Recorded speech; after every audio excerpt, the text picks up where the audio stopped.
¿Es esta la mejor pintura de la historia del arte? Probablemente no hay en la historia del arte una pintura más digna de análisis que Las Meninas de Diego Velázquez. Estamos hablando de una obra de arte hecha al final de su vida, en la plenitud de su magistral dominio técnico de la pintura, decidido a mostrar al mundo en un cuadro todo su talento, su experiencia y su inteligencia. Por aquel entonces, Velázquez era uno de los pintores de la corte del rey de España, Felipe IV, desde hacía casi 30 años, y era el favorito del rey, de modo que se encargaba de pintar los retratos de la familia real. Además, tenía el cargo de aposentador de palacio, siendo el responsable de la decoración de todas las estancias de la residencia de los reyes, el Alcázar de Madrid.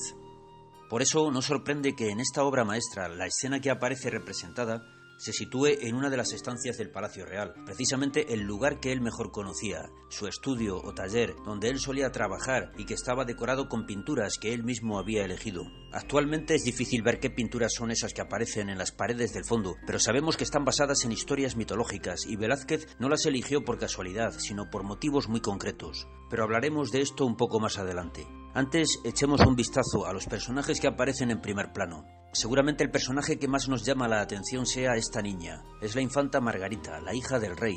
O tal vez nos hayamos fijado más en el espejo del fondo, donde aparecen reflejadas las imágenes de sus majestades, el rey y la reina. O quizás lo que más nos ha sorprendido sea comprobar que 6 de los 9 personajes que aparecen en esta escena están dirigiendo su mirada más allá del plano del cuadro, es decir, nos están mirando a nosotros. Este simple detalle le da a este cuadro una increíble sensación de espontaneidad y realismo, como si fuera una instantánea fotográfica. Velázquez ha capturado el preciso momento en que varias de las figuras presentes en el cuadro dirigen su mirada hacia algo que acaba de ocurrir delante de ellos, algo de lo que estos 3 todavía no se han dado cuenta.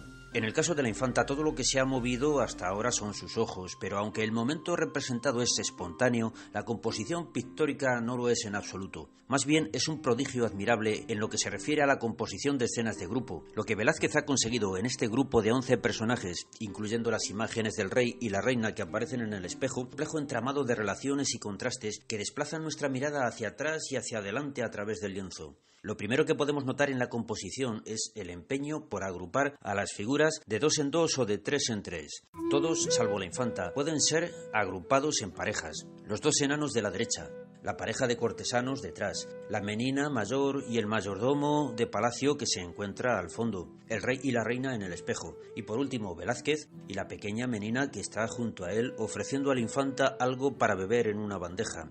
Por cierto, que todas estas parejas están formadas por un hombre y una mujer, y como se encuentran todas alrededor de la infanta, situada en el centro de la composición, se acentúa así la sensación de que ella es el personaje protagonista de esta escena. Pero también podemos dividir a los personajes en grupos de 3, la infanta con sus 2 meninas, el perro con los 2 enanos, los 3 cortesanos de palacio y por último Velázquez y sus majestades los reyes. Vemos también que estos 2 últimos grupos de 3 se encuentran en el mismo plano horizontal. Este grupo de 6 personajes además enmarca la totalidad de la perspectiva espacial de la escena representada en el lienzo.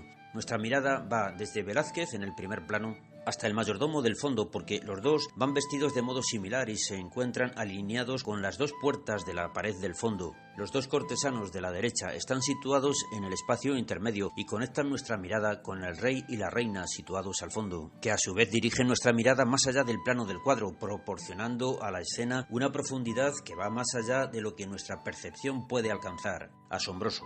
Lo que tal vez no te hayas dado cuenta es que este modo de agrupar a los personajes de 2 en 2 o de 3 en 3 se corresponde con los 2 grandes cuadros situados en la pared del fondo, arriba, por encima de las 2 puertas de entrada al taller de Velázquez y del espejo que se encuentra entre ambas. Pero la mirada se dirige también desde el espejo hacia la derecha, donde se encuentra ese pasillo iluminado que enmarca al mayordomo de palacio. La forma de este rectángulo de luz es igual que la del espejo, y los 2 se encuentran en el mismo plano horizontal. En efecto, ambos brillan en la oscuridad de la escena, como también brilla el rostro de la infanta, que aparece en primer término, bañado por la luz que entra en la estancia.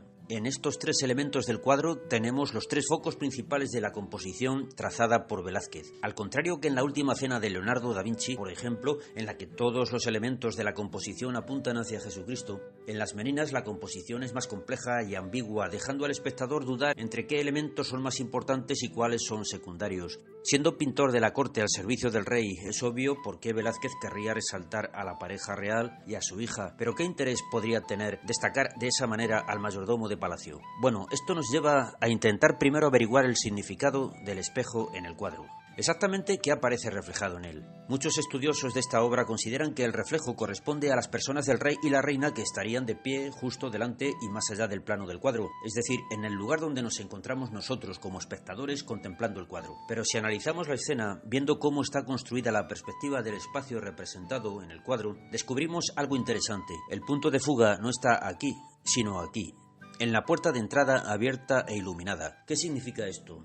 Significa que el punto de vista desde el que la escena pintada en el cuadro está siendo contemplada no está enfrente del espejo, sino enfrente de la puerta. Y por tanto, la imagen de los reyes reflejada en el espejo no proviene de delante, sino de un ángulo lateral. Proviene del cuadro en el que Velázquez está pintando, del que nosotros solo podemos ver la parte de atrás. Pero antes de continuar, volvamos a considerar los dos cuadros que aparecen en la parte superior de la pared del fondo. Son obras del pintor flamenco Peter Paul Rubens, el gran maestro admirado por Velázquez. Estas dos pinturas representan historias de la mitología griega tomadas del libro Las Metamorfosis, del poeta romano Ovidio. En el cuadro de la derecha vemos a Marsias, un simple mortal, desafiando al dios Apolo para ver quién es capaz de tocar mejor la flauta. En el de la izquierda, la diosa Atenea desafía a una simple tejedora, Aracne, para ver quién hace el mejor tapiz. Es decir, en los dos casos nos encontramos la competición entre hombres y dioses por ver quién hace una mejor obra de arte. Bien, Marsias perdió, mientras que Aracne ganó. Sin embargo, ambos fueron cruelmente castigados por los dioses al considerar que el atrevimiento de estos artistas intentando igualarse a la divinidad era una ofensa intolerable. Estas historias tienen mucho que ver con las Meninas porque esta pintura es un cuadro sobre la pintura. En tiempos de Velázquez, la pintura no tenía la alta consideración que ya habían alcanzado la poesía o la música. Con este cuadro, Velázquez pretendía demostrar que el trabajo del pintor era un trabajo intelectual, hecho con la cabeza y no solo con las manos. Una labor que necesita la inspiración de los dioses tanto como la destreza o la habilidad y el esfuerzo de una larga vida de trabajo. Y ahora volvemos a la consideración del espejo en la pared, el pasillo iluminado al fondo y los tres elementos protagonistas en la composición del cuadro. Velázquez está diciendo al espectador, mira lo que el arte es capaz de hacer en una pintura, y a los reyes les está diciendo, no veáis a la naturaleza y vuestro propio reflejo en el espejo como la más maravillosa representación de vuestra imagen, sino la que está en mi lienzo. Las Meninas fue un extraordinario logro para su época y sigue siendo admirado actualmente. Se dice que el rey Felipe IV solía acudir al taller de Velázquez para verle trabajar y conversar con él. De alguna manera creo que este cuadro debió hacer reflexionar al rey y a todos los que lo vieron en aquel entonces, y ahora mismo sigue haciendo eso mismo. De hecho, todos los que contemplan sin prisas esta pintura acaban por convencerse de que están siendo testigos de algo maravilloso, quizás de lo mejor y más portentoso que la pintura es capaz de ofrecer.